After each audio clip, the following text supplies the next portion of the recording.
back to my channel. It's Eponine, aka Epi, and thank you for joining me at day 3 of Love Kills Week, where we are doing 5 days in a row of 5 crimes that all happened on Valentine's Day. Now, I do want to go ahead and give my normal disclaimer that in doing these videos, I mean no disrespect or any offense to any of the families involved. This is all just information that I've taken off of the internet and compiled it into one little location so that everybody who is interested in this case can come to one place to find a lot of info. So with that being said, and without further ado, let's go ahead and dive into the case of Tiana Notice.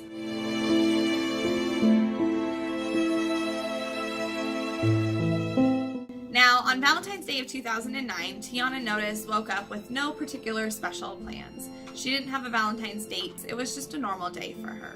But unfortunately for her, a very jealous ex-boyfriend did have plans for that day, and those plans involved taking Tiana's life. Now, growing up, Tiana was a very, very smart girl. She was seen as a prodigy. She finished college before she even finished high school. She had her bachelor's degree, and she was pursuing her master's degree.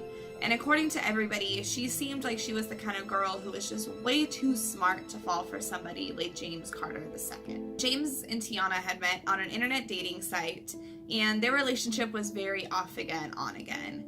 And when it was off again, it was very, very bad. And when it was on again, it was only a little bit better than very, very bad. But things were still really, really rocky for the two of them. And part of that was because Carter had already had a history of stalking and harassing and threatening and just generally being pretty awful to women in his life before he even met Tiana. And 6 months into their relationship even, he had to go to jail to serve time for case of abuse against an ex-girlfriend. Now, it would start off slow, like showing up to her work, showing up when she was out with friends, but then it slowly escalated to showing up when she was out grocery shopping, showing up when she was out doing anything. And once all of this started happening to Tiana as well as his ex-girlfriends, she decided it was way too much for her, and she called the police and she said, "I want an end to all of this. I don't want James Carter in my life anymore."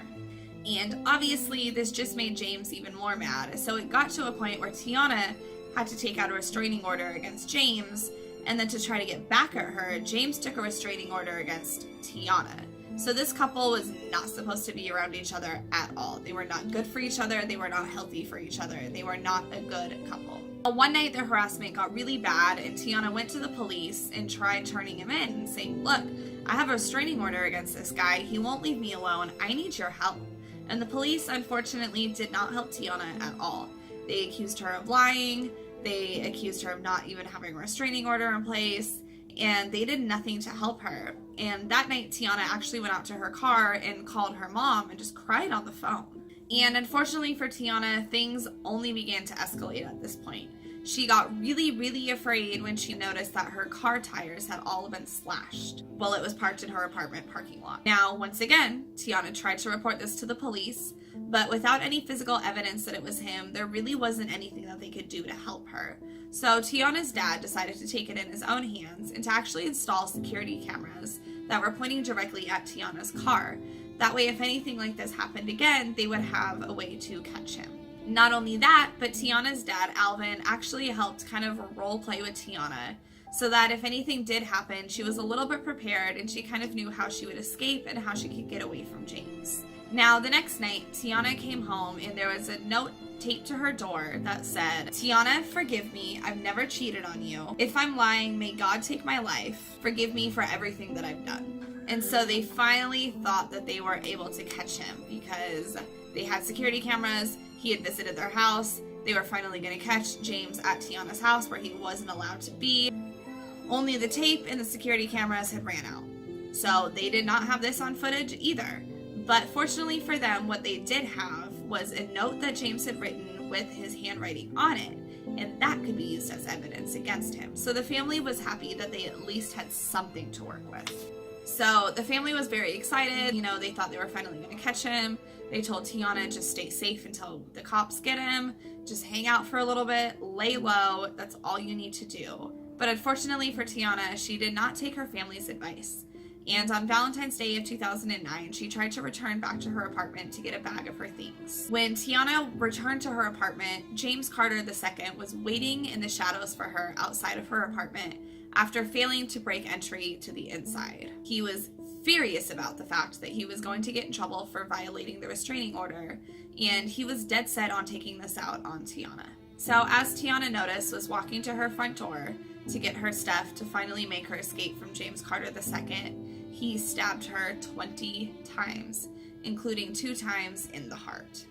And then from this point, he ran away from the scene and just left Tiana in front of her front door bleeding out.